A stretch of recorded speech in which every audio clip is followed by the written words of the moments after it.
كشفت تقارير صحفية إسبانية أن الدولي الإنجليزي جود بيلينغهام لاعب فريق كرة القدم الأول بنادي ريال مدريد هو من سيحصل على جائزة الفتى الذهبي في حفل مجلة فرانس فوتبول غدا الاثنين.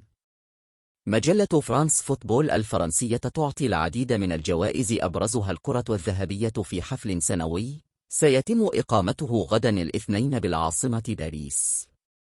صحيفة ماركا الإسبانية أكدت بأن العديد من التقارير تشير إلى أن جود بيلينغهام لاعب فريق كرة القدم الأول بنادي ريال مدريد هو من سيفوز بجائزة الفتى الذهبي لعام 2023.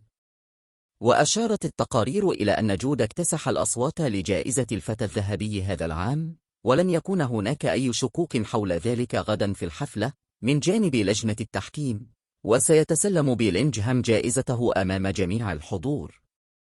وينافس بيلينغهام على الجائزة من بين المرشحين ثلاثي برشلونة لامين يامال وجافي وأليخاندرو بألدي، وكذلك جمال موسيالا الذي كان مرشحا للجائزة خلال العامين الماضيين وخسرها لصالح بيدري وجافي على الترتيب.